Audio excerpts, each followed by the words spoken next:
right. Apologize for the delay there. Dave was having some issue coming into the call. Just one as our co-host. Just 1 second. He's calling me right now.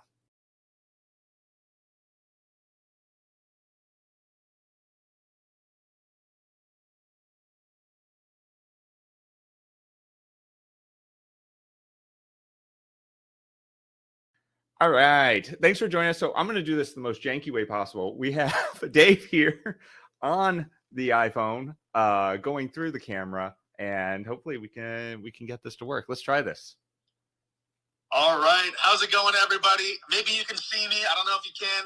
We're having some tech issues on my end here. I'm trying to get those sorted out, but we're so excited to have Keith with us today, and thank you all for being here. I know this is going to be an incredibly valuable use of your time here this afternoon. And Keith, thank you for your time and your generosity in sharing with our community here today. I'll do a quick little intro, tee everything up here, and then Keith's going to take it away, and then I'll try to sort out the tech stuff on my end and hopefully hop back in the more traditional way here. So just real quick, an introduction. Keith Perhac is a developer turned marketer who works with entrepreneurs to improve their sales funnels and maximize their marketing dollars. He is the founder of SegMetrics, which is a revenue and lead attribution tool built specifically for marketers like you. So you're going to get 100% clarity on where your leads come from, how they act, and how much your marketing is really worth. What I also want to share here is that here at Ad Outreach, we use SegMetrics internally on our marketing team.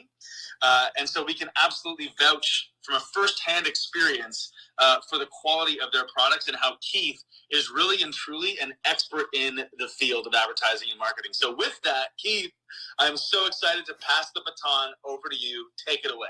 Sounds good. Thank you so much for that amazing intro. I'm going to put the phone down because my arm's getting tired, and then hopefully I'll be able to see you on shortly. Let's do it. Awesome. All right. Take care, man. Right. Cheers. Yep. And this is how you know that this is not pre-recorded, because no one in their right mind would ever do this as a pre-recorded thing if I could figure out how to turn off my iPhone. There we go. All right. I really appreciate everyone taking the time today, and also for waiting in the waiting room there. Just as we were getting that ready, as Dave said, we just had a bunch of issues getting started today. So I really appreciate your time today, and I really appreciate you waiting for me. So what I am going to talk about today, and as you all know, is Beyond the Click. And we're going to talk about long-term nurture journeys and that impact of what long-term sales gives you from your ad spend. So essentially, how do you take your return on ad spend and turn that into something more valuable down the road? This is the first time I have given this presentation. So if something's wonky, if something doesn't fit right, I apologize. I am working through it, but I did want to give you some of the things that Ad Outreach and we have been working on with that long-time return on ad spend. And so I wanted to give you something new that you probably hadn't heard before. All right, so I'm going to start sharing. The presentation's about 45 minutes, and then we'll do Q&A afterwards. So if you have any questions or anything while we're going through, please put them in the chat. I'll be looking at the chat occasionally as I present, so can answer questions in real time, or we can answer them at the end. Either one works. So I'm going to go ahead and share my screen, and we are sharing, and resize this so this looks good, because Chrome never has these sized right. All right, here we go. And I apologize, I am a little coffee today, and we'll take it from there.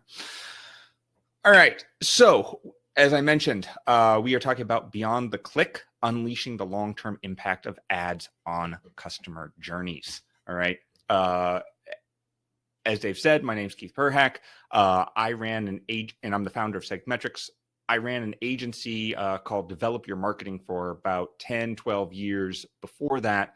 And we were focused fully on CRO, or conversion rate optimization. And SegMetrics kind of got born out of that, out of a need that we had for helping to optimize our clients. So the whole idea of the agency was we were doing conversion funnels, lifetime value, stuff like that. And the idea was that we told our customers, you get visitors to a landing page. We will convert those visitors to leads. We will convert those leads to customers, and we will turn those customers into brand fans, right? So they will continue to buy. They will be part of you. They'll invite their friends, etc. So that whole optimization sequence is what we did. And SegMetrics really came as a tool out of that, because one of the struggles we had was reporting on all that data. And if you've ever tried to do this before, you know that you're taking a list of clicks, you're taking a list of contacts from Infusionsoft or HubSpot or whatever, you're taking your list of purchases, you're taking your list of tags, you're exporting them all, you're doing pivot tables, you're doing management, you're pulling all these numbers together, you're trying to put together a custom journey and be able to say, people who did A convert at this percent, people who did B convert at this percent, and this is how much those different segments are worth in the long term, right? And this is something that takes us 5 hours or so to do every time we would do it. So we would put together these reports, these PDFs, we come and present them to our clients, and the client would inevitably, because we're working with amazingly smart clients, say, this is amazing. People from Facebook are worth $5. People from Google are worth $20. What about people from Facebook age 20 to 23 or 20 to 30? How are they converting versus the other demographics? And we're like, that is a very good question. Give us 5 hours and we will have that answer. And that's really just not a great way to run an analytics business. It's not a great way to run an agency. It's not a great way to optimize your data, because it takes you 5 hours to answer every question. And so the team and I, we got together and we're like, look, this is all data. This is all something we can query. And so we started spitting all that data into databases, and we built a UI around it. And that was the first version of SegMetrics, was an internal reporting tool. And we showed that to our clients, and they were super happy. And they were like, oh, we want to log in. So, okay, now we built a login. It's like, oh, we want to invite our friends. It's like, okay, now we have credit cards. And so eventually SegMetrics became bigger than the agency, and we shut down the agency and focused fully on SegMetrics.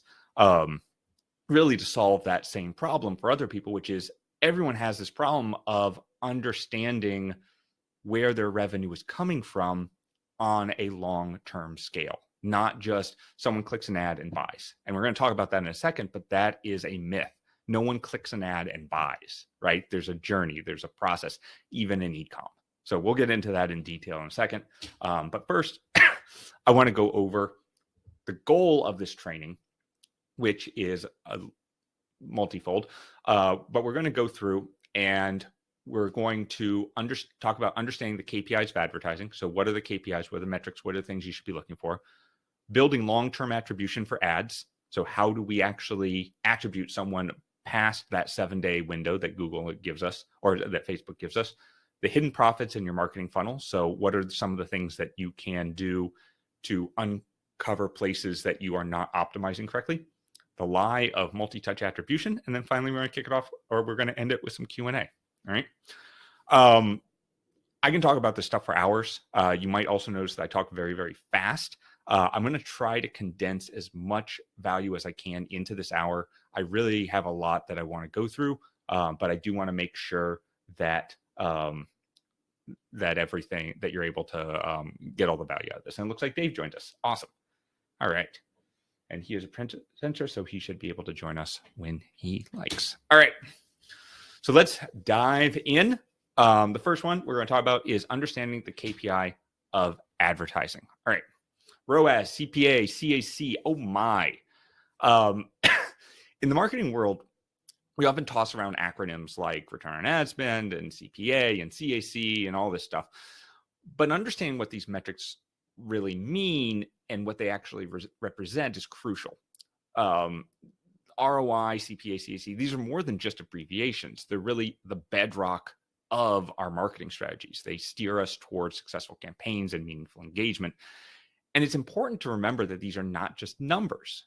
They're narratives, right? They're narratives that give us insight into how our efforts are faring. For example, return on ad spend helps us understand if we're being profitable or not, why CPA and CAC lets us know how well we can scale on particular budget, right? And thinking about these numbers keeps us in line, right?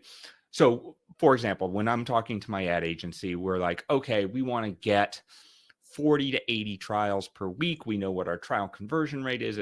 So we want to have $200 CPAs or whatever that is. And so that sounds great. So what's our budget now? Right? So I want to keep my budget at, let's say, $25,000, but I want 60 new trials and I want them to be under $200 each. Well, if I do some math there, that doesn't add up, right? So let me pull out my calculator. So I wanted 60 per week, right? At $200, right? And there's 4 weeks. So that's $48,000. So I've just doubled the amount of budget that I need just because I have a CPA in mind and I have a goal of how many people I want in mind, right? So that's what I really mean when I talk about these things bringing a story. They're not just numbers that you can say, I want a CPA of 200 and I want 40 leads per week or whatever that is, right? Like you have to pull that together into what you're willing to spend, what you're willing to do, and then work towards the numbers that you want. All right. So we talked a little about, so those are kind of the top line numbers that everyone thinks of. One of the important numbers that a lot of people don't think of is lasting ROI or lasting return on ad spend, right? And excuse me. And this is really the marathon runner of marketing metrics, right? So that immediate ROI, that immediate return on ad spend may be gratifying, but the lasting ROI is where the true power in our marketing lies, right?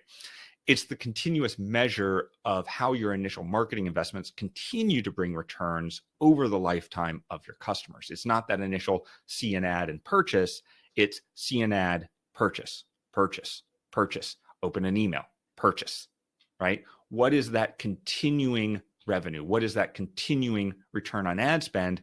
And tying that back to where it came from. So why does this all matter? So it matters because lasting ROI helps us understand the long-term effectiveness of our strategies. It's not just about that immediate spike in sales after an ad campaign. It's about the sustained customer engagement and recurring revenue that stems from that campaign. Understanding and focusing on lasting ROI means your customers are invested in your brand's long-term growth. All right, so let's break down why this matters. First, customer lifetime value. Lasting ROI helps us understand the lifetime value better. It helps us track whether our initial marketing investments are leading to repeat purchases and longer engagement, right? Focusing on ROI allows us to make more cost-effective decisions in the long run. You might spend more on acquiring a customer initially, but if they continue to make purchases, your lasting ROI stays strong. This is something that we see a lot because we're a SaaS company where our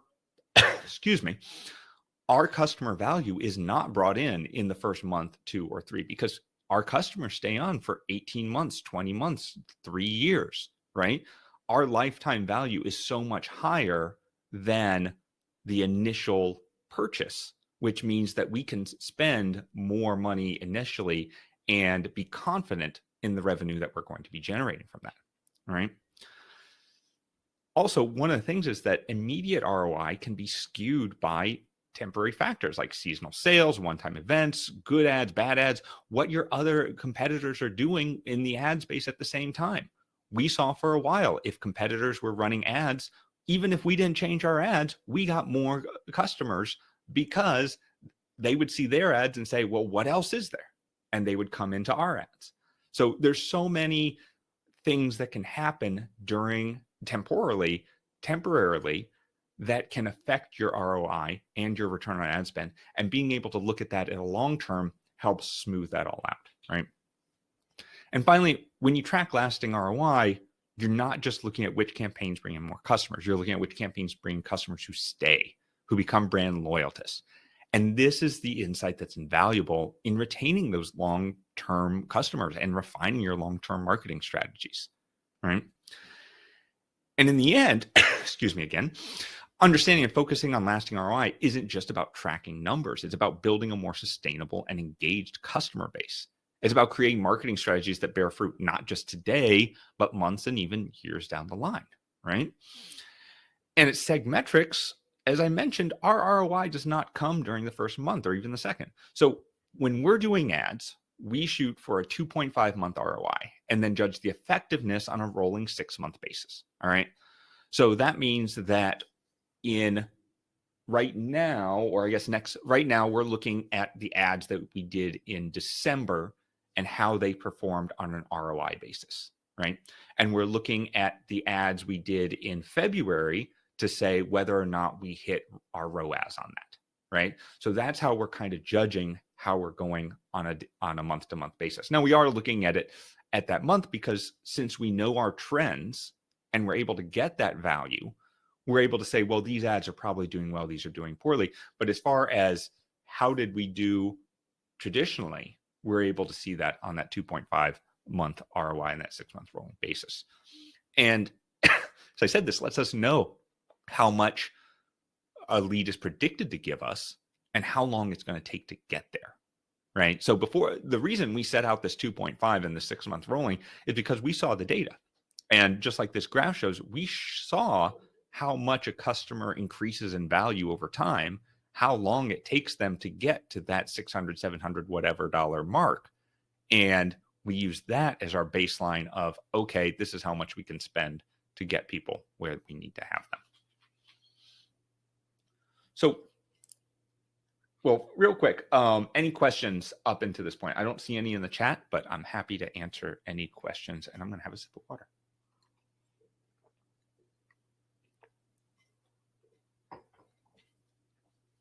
All right. Well, I will continue on. All right. So how do we build this? How do we build long-term ad attribution? All right. So let's talk about the limitations of single-click attribution. All right. So here's a question. Is attributing your entire conversion success to the final ad click an accurate representation of your marketing efforts? Likely not. All right. And this is what we call single-click attribution. And where it seems straightforward, it doesn't paint the full picture. By focusing on just the last interaction, we risk overlooking the collective impact of all the other touch points and customer encounters over their journey, right? It's a bit like crediting only the runner who crosses the finish line in a relay race, ignoring the other people who played an essential part, right? So generally, when I look at attribution models, and we'll talk about the different types of attribution models in a second, I'm looking at them from the perspective of trying to answer a specific question, right? So we have multiple attribution models in the world. There's first touch, there's last touch, there is last interaction, there is linear where everything gets a value, there is U-shaped where the first and last gets the value. We have special ones like opt-in that tracks it back to when they opted in or when they, the one right before they purchased. There's hundreds of different ways to do this. And then multi-touch, which we'll talk about in a second. But the issue comes in that with any data, you want to use that data to answer a question, right? If I use something like linear and I say, okay, everything gets a value to it. And I see, okay, all of these ads were clicked and they clicked 12 ads and 6 social and 3 emails and all this stuff before they purchased. What did that tell me? And I think that's really the crux of the issue, which is when you're looking at your attribution model, you need to pick an attribution model that answers the question that you have. So I generally come in with 2 questions, and most people come in with those 2 questions, which are 1, where did my most valuable customers come from? And then 2, what was the thing that pushed them over the edge to purchase, right? And those tie out to first touch and last touch, right? And this is why I kind of find multi-touch attribution interesting, but not actionable. And we'll get into that in a second. All right. So let's say you want to track this long-term ROI attribution by hand. How would you do it? Okay. So there's a couple of simple steps to get the data you need. First, you're going to write some JavaScript code that will track the UTM values that people are using when they visit your site and push them into your CRM. So something like Infusionsoft, Ontraport, HubSpot, etc. Right? It's pretty straightforward. Essentially, on the form, you say, this person came in, they have a UTM that says my ad number 1, and we just put that into the form, right? So some CRMs like Ontraport do this automatically, which is awesome, makes it super straightforward, right? But what this is going to give you is each person in your CRM is now going to have the UTM value that they first visited your site with or that they opted in with, because if they didn't opt in, then you don't have the UTM. All right. Then you're going to want to export all of those contacts from your CRM with all the UTMs they visit from. So you'll have each person, what UTMs they visit from, all right? And then you're going to do the same thing with your orders. So you're going to get all of your orders and who bought them, and then you're going to join them together. So you're going to have a list of all the people, if they bought, what did they buy, and what was the UTM value, all right? And then we're going to export that all into a pivot table, and then we're going to put together the difference from the amount of time from the opt-in to the last purchase, how much revenue was made, and then break it down by all of the campaigns that were in those UTM values. Gonna be honest, it's a lot. See what I did there? All right. So I want to show you what we do in SegMetrics, which is we would take that ROI, right? And we'd show the orders in the date range, and then we pull that back and we show it after or during the date range, right? So we'd be able to show, okay, what is that initial date range purchase? So in that first 30 days, what is our ROI? And then take that back and show, okay, then what's our ROI for the entirety of that thing, right? And this is one of the benefits that we have with SegMetrics, which is that all this data that we're looking at is just rows in a database. I mean, it's 100 terabytes of data, but it's still a bunch of data, right? And as I just showed in the video, what we can see here is the ROI we make in the first month, expanded out to that full date range, that lasting ROI, which shows how much we made from each of our ads over time, right? So we saw that we made 55% ROI in the first month. And then once we spread it out to a 3-month range, we made 120% ROI. So then we can see how long it takes us to get a positive ROI on these ads that we're running. And this ties back especially importantly because as we kind of see and as we kind of talk about, people don't click an ad and then buy, right? They click an ad, they do some stuff. Maybe they click another ad, they do some stuff. They click an ad, they do some stuff, and then they buy, right? And so pulling that together and being able to say, well, I know that this is the ad that made them buy, but how long were they thinking about it before they bought? And then how long did it take them to sign up, go through a flow, get on a sales call, do whatever it is, and then finally convert, all right? I mean, the customer journey doesn't end at that first click. It's just the beginning. So each subsequent interaction adds value. It nudges the customer closer to the conversion and uncovers the hidden profits. How? All right. So consider this. A customer clicks on your ad, visits your website, but doesn't make a purchase immediately. Kind of disheartening, right? Not necessarily. They may sign up for your newsletter. They may follow your social media pages or even bookmark a product for later. Each of these actions deepens their engagement with your brand. And when they eventually do make a purchase, days or even weeks after that initial click, we can attribute that revenue to your marketing funnel. But if we're only looking at first clicks, we'll miss out on all of these other touch points that led to a purchase. And there's the importance of tracking beyond the initial click, right? It's not just about capturing the immediate revenue from an ad click. It's about understanding the deeper ongoing engagement that translates into sustained profits. Think of it as the difference between a single photo and a photo album, right? The first click is a snapshot and an important moment, but it's tracking beyond that that opens up the entire album, showing us the full story of a customer engagement and that avatar and revealing those hidden profits along the way. And by understanding and leveraging this customer journey, we're not just boosting our ROI, we're building a stronger, longer lasting relationship with our customers, which in my book is a win-win. And most of all, tracking beyond the first click is especially relevant for anyone implementing a sales funnel in their marketing, right? Because a sales funnel, well, let's consider what a sales funnel is at its core. It's a tool to guide potential customers through their buying journey, right? It's a sequence of steps designed to capture the attention of prospects, engage their interest, kindle their desire for your product or service, and prompt them into action, ultimately leading to a conversion.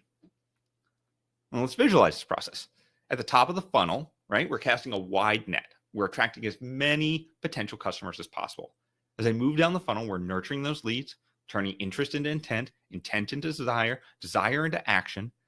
And throughout this journey, every interaction, every touch point is a part of your sales funnel. And each of those interactions could be the nudge that prompts a purchase decision, not just that initial click, not just where they came from. And we want to know which initial clicks result in engagement later down the funnel. When we have attract, convert, engage, sell, connect, increase, we want to know what percentage of Facebook people get to engage, what percentage of social media gets to connect, what percent of organic gets to increase. How are all of our ads performing as we go down this further journey that is not just click buy, right? And one of the big issues with a sales funnel or a nurture sequence or anything that is not click buy, to be honest, is that these things happen offline. All of these steps after the click happen offline. Phone calls, emails, long-term nurture sequences. These are things that standard web tracking can't see because they didn't happen on the web, right? Or they happen so much later than the tracking window permits, right? I mean, who ever heard of a 50K sales deal closing within 7 days of hearing about a company, right? So I just heard about a company. I'm like, I'll buy that. $50,000. There you go. It doesn't happen, right? So you have a sales process, you have a sales sequence, you have all this stuff that goes down and through your process. It doesn't convert in 7 days. And even though you're thinking like emails on the web, it's really not, right? It happens in Gmail. It happens in things you can't track. It happens in things that Facebook doesn't know about, right? So all of these things, networking, speaking, meetings, print, direct mail, cold mail, advertising, trade shows, all of this stuff happens offline. And they have email on this list. That should not be on that list because email, while it happens online, is not trackable like standard web stuff, right? But it's important for e-com as well. So this is one of the crazy things that we did. So we were doing a bunch of case studies with some of our e-com customers. And excuse me, one of the things we found out is that most of our e-com customers thought that the time to purchase was within a day, within 24 hours. So someone sees an ad and they purchase within 24 hours. And one of the features that we have in SegMetrics is not just last click to purchase, but we have that first click to purchase and how long that takes. And one of the crazy things we saw was that the average click, first visit to a site to purchase was 14 days for e-com, which absolutely blew my mind, right? I did not expect that at all. And just out of crazy coincidence, at that time, I was buying a new phone case, an iPhone case, and I had researched and I had clicked on some ads and I had seen the one I want, and then things came up and I was kind of thinking, oh, do I really want that? And I thought about it some more, and then I ended up buying it 10 days later. So as we are doing this case study about e-com being a 14-day process with multiple touch points, I am currently going through that exact same process with, honestly, a $20 phone case. Like, this is not a huge commitment on my part, but it's something that it's not urgent. I wanted to get something I liked. And so even on something that is a 20, like, I didn't even think about $20, right? But it still took me 10 days from initial ad click to purchase to buy that.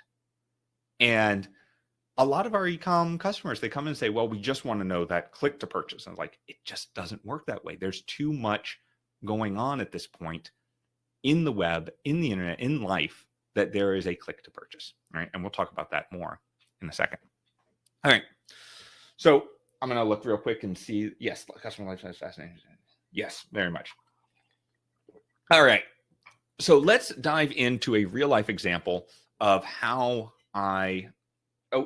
here's a question from Doris. Am I only one that purchases something after the first click? No, there are lots of people who purchase after the first click. But I think a lot of people do click, think about it, or re-click. And so going back to the phone case one, because it is interesting, I did click an ad another time to purchase it, right? Because I researched on Google and found the ad and clicked it and bought. But I had already clicked days before. So if they were looking at our first time versus our last time, and I think the first one was actually Facebook that I saw the ad from and then I bought on Google, if we're not looking at that full flow, then we think that Google got me that purchase, right? All right. So let me look at a real life example. So this is actually an example that we had from our from SegMetrics, and for something that we were doing internally to better understand our customers and that return on ad spend. All right. So let's look at a well-performing nurture sequence. All right. So this is, if people don't know, a nurture sequence is something where someone opts in, maybe for a newsletter, some sort of education, some sort of branding, etc. They get a series of emails. Eventually, they become a customer. All right. So let's say that we have a well-performing nurture sequence, 50% conversion. And anyone who's done nurture sequences like this in the past knows that 50% is a huge conversion rate. That is absolutely wonderful. But when we start to drill into that data and we start to look at, okay, where did people come from? Was it from Google or was it from Facebook ads? We can see a big difference. Google ads are converting at 100% and Facebook ads are converting at 0%. All right. So what does this mean? It means that we thought we have a good converting nurture sequence. We do. That's 50%. But what we didn't know is that we have two segments, Google ads and Facebook ads, whereas the Google ads are converting at 100% and Facebook ads are converting at 0, which means that we are wasting all of that Facebook money. We have just thrown that money out, right? And, excuse me, we're really looking at when we're looking to optimize for this and we're looking to understand how to improve our marketing funnels, we're really looking at two important aspects of our users, right? We're looking at unique user segments that exist for your audience, right? So these are things like we were talking about, like where they come from Google ads or Facebook ads, etc. And we're looking for unique touch points on your user journey. So these are things that people do before they become a customer, like opt-in, webinar, sales call, etc. So with SegMetrics, we have kind of two main segments that we look at. So we look at industry, we look at e-com, info products, SaaS, agency, sales, and then we looked at our acquisition channel. So Facebook, Google ads, organic search referrals, right? So where are they coming from, right? And our touch points on the journey, we have acquisition, right? So coming in from an ad, trial, they start a 14-day free trial. Setup, they go through their setup and they go through the setup, connect everything. Kickstart, all right, where they get access to VIP handholding and training on how to use the software, and then customer, and that's when they convert, right? So the goal when we're trying to optimize one of these funnels and to improve that lifetime return on ad spend is to find the best combination of our touch points and segments, right? And so we're going to go through this actual customer acquisition journey that we said, and I'm going to show you how we identified some of the drop-offs in our funnel that let us 12x our revenue last year. So this is 100% true story. All right. The first thing that we want to do is find the holes in the funnel. All right. And we do this by starting out with our baseline metric, then working backwards. All right. So our baseline metric, as we talked about, was 54% from trial to customer.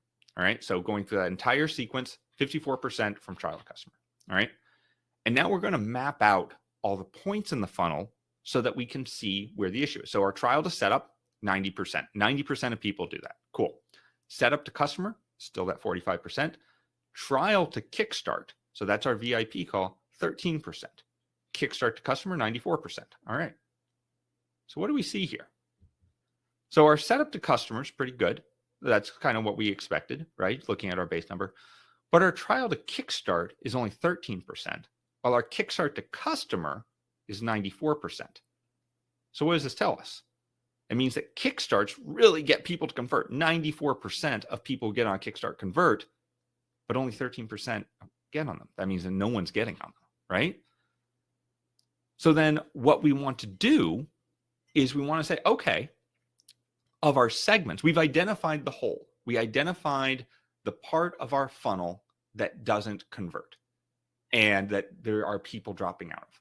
So then let's figure out what is the segment that is causing that. So this could be the ad, this could be the industry, whatever we're tracking. So we're going to look at industry. So we're going to start identifying that performance at a segment level. We're going to say info product to Kickstart, 35% of them get on there. Cool. SaaS to Kickstart, 32%. Agency to Kickstart, 73%. They do really well. E-com to Kickstart, 5%. Interesting. So what did we learn from this? So we have a good conversion rate to customer, right? People get on the Kickstart, convert at a really high rate. We should get more people on the Kickstart. People who don't get on the Kickstart don't convert nearly as well, and only 13% of users get on the Kickstart. E-com users are by far the least likely to get on the Kickstart and convert, and we need to find a better offer for them or better self-serve options. And this is exactly what we did. The e-com customers just didn't want to get on the Kickstart. The people who did got a lot of value on it and were able to convert, but a lot of the e-com people wanted to do it themselves, figure it out, or they were just too busy, or they thought maybe it was a sales call, right? So there were a number of things that prevented them from getting on a call. A lot of people just didn't want to get on a phone call. And so what we did is we increased our offline help. We increased the number of trainings, we increased our videos, we increased number of resources that people could have to get up and running by themselves. And we pushed them especially hard for e-com, right? So going back, we looked at who performed how. If they were an agency, we pushed the Kickstart really hard. If they were e-com, we pushed the do-it-yourself really hard, because those were the types of areas that people want to be in. And that's what helped us really get over that conversion rate hurdle, right? Okay, we are running low on time. I've got 10 more slides, so I think we're going to make it in time. I do apologize if we go a little bit over or have to cut the Q&A short. So let's dive in. All right, let's shift gears a bit and talk about multi-touch attribution. All right, so this is what I was kind of hinting at before when we were talking about that first touch versus last touch versus all that different attribution. So multi-touch attribution really used to be the huge buzzword in marketing. I think it still is, but people are starting to wane on it just because it is interesting. All right. And, you know, when we were talking about multi-touch attribution and everyone was talking about it, it was how it was key to understanding all the customer journeys. And the thing is that since the idea of multi-touch attribution came out, the way people use the internet has changed a lot. And so we need to revisit our understanding. All right. And the fact of the matter is that multi-touch attribution isn't as important as it used to be. And I imagine that everyone's kind of having this reaction right now. All right. But really, at this point, where the average person uses multiple devices and platforms daily, multi-touch attribution, it seems like an obvious choice, and it makes sense to track all those different touch points and interaction to get a full picture. But when everything is multi-touch, things get a bit messy, right? It's kind of like trying to watch every single show on Netflix at the same time, right? That's the same kind of clutter that we're dealing with when every action and every interaction becomes part of your multi-touch attribution model. And this is kind of what it starts to look like. So this is just a standard. This isn't getting into touch points or anything like that. This is just a simple channel-based multi-touch overlap graph, right? And the question is, what are you going to do with this? I mean, honestly, like, what information do you get when someone has this much overlap on the way to a purchase, right? You see, in our quest to measure everything, we risk losing sight of what really matters. We end up in the sea of data, right? Struggling to discern what's valuable and what's noise.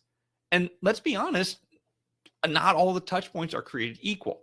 Some of them are pivotal moments that significantly drive the customer towards conversion, while others really don't matter that much. And we kind of saw that in the touch point funnel earlier when we were talking about the SegMetrics funnel. If I measured everything a potential customer did during that onboarding, then we'd just be looking at a bunch of noise. There's tons of steps that people take as they go through that.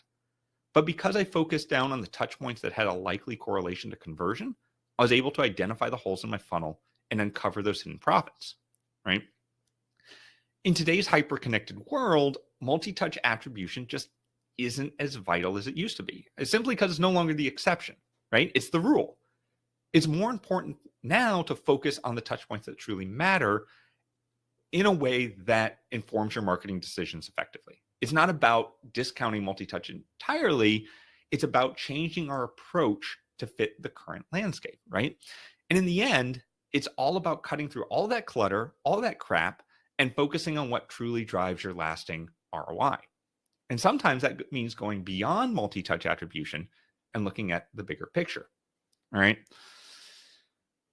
And I know I'm being really down on it, but what I'm not saying is that because it's messy, we should just get rid of it altogether, right? That's not what I'm saying. And while we're saying that, or while I'm saying that everything is multi-touch now and makes things complex, there's still a lot of value to be gotten out of a multi-touch attribution model, but it's not multi-touch attribution like we generally think of. It's not this, right?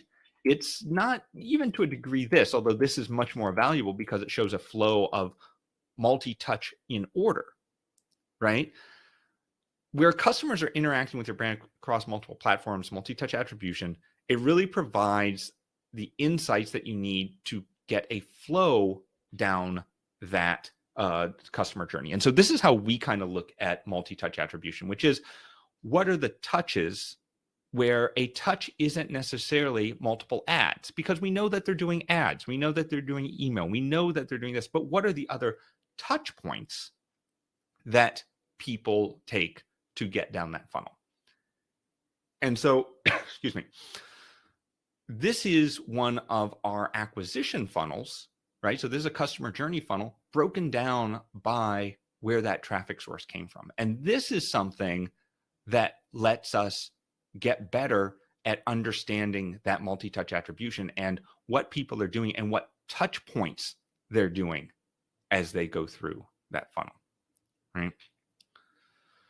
So while multi-touch attribution gives us a broad view, there's a simplicity and clarity focusing on the first and touch last points that gives us a huge amount of value, right? And so I want to talk just quickly about these before I get into the Q&A. And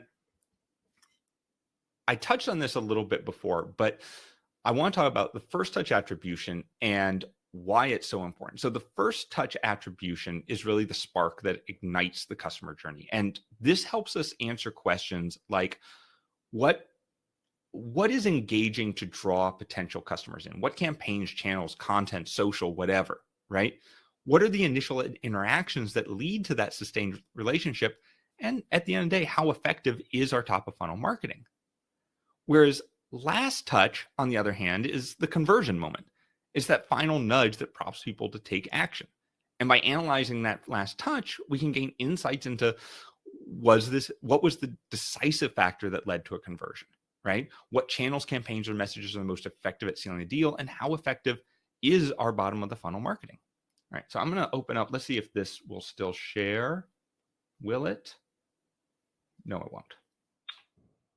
I was going to share screen. I don't know if it will. Let's see. Share this tab instead. Oh, there we go. Look at that. Awesome. Okay. So this is the ad report in SegMetrics that I was showing you earlier, right? And we can see here that we are able to break down the number of leads, customers, revenue, return on ad spend, et cetera, for our first touch, right? So this answers questions. Where did people come from?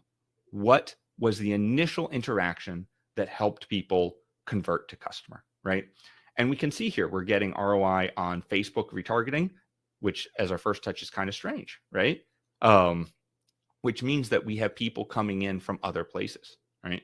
And then we can switch that to last touch, and then we can instantly see how that changes and how our ROI changes on what is actually convincing people to convert rather than what is bringing them in initially, right? And we can take this at the campaign level, the ad set level, the ad level, and take this all the way down and say, okay, which of our ad sets, which of our demographics are converting and how on each bit of the flow. All right. So, oops. I'm going to open this up to Q&A. I again want to say thank you so much for taking the time with me today. And I know it was a little bit fast and I talked really quickly. So I will be sending this out to everyone here as a replay.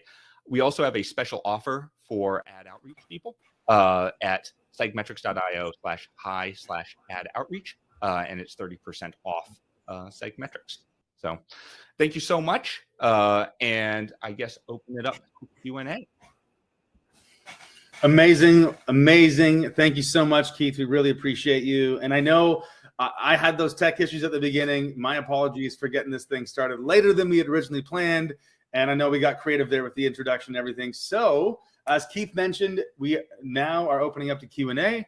Want to make sure that we do give you some time to get some questions in here. I know it's tight, but go ahead and let's get in some Q&A with the time that we have left. And I think I am actually going to do all of the intros from now on an iPhone. I think that was great. Daniel, so Daniel's saying here, can you just say a bit on how you track offline touches, just a summary? Yeah, so I should have gone into that a little bit more, but I did want to keep focusing on the ads. So the way that we track offline touches is through tagging or events in our CRM. And this is one of the cool things that SegMetrics does is it lets you import not only the tag, but when that tag was applied for each of those things. So if you're using ActiveCampaign, any of the CRMs really, and someone clicks on an ad, then they opt in, and then when they get on a sales call, you have a system automatically tag, got on a sales call with Bob, or got on a sales call with Sarah, right? And then after that sales call, it was completed sales call, good fit, bad fit, right? And then after that, it's like got on second sales call, approved a proposal, right? So whatever that flow is, what each of those steps are and those touch points, you can tag them and then follow that journey in SegMetrics, and we'll automatically put that down.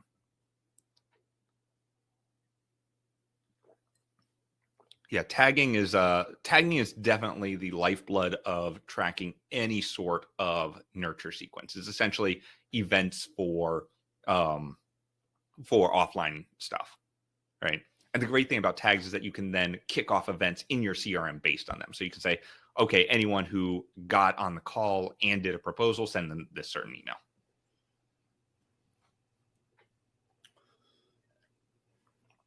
Awesome.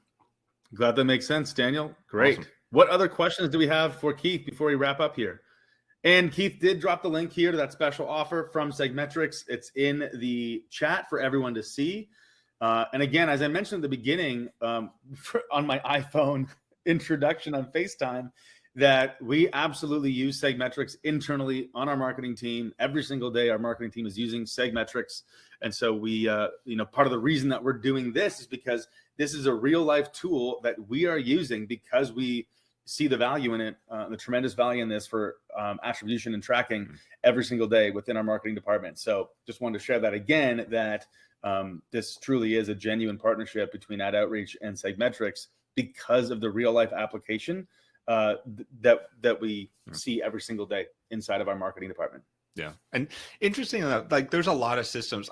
Who were we talking to? We were talking to, I think Drip, or I don't remember who it was, but we were talking to a CRM and we were like, what do you use for your CRM? They're like, oh, we use Salesforce.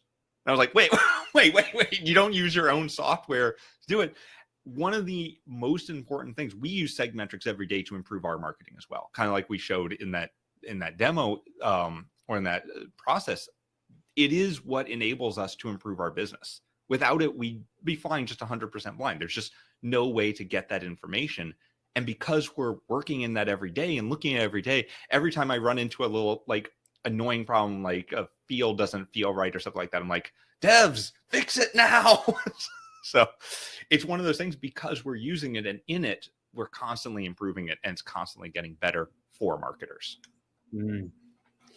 That's kind of funny. A CRM company using another CRM. I was like, what is wrong with you? Just hook it up. Awesome. Any final questions for Keith before we wrap up here at the top of the hour? This is the buzzer beater. We got 1 minute left here, people.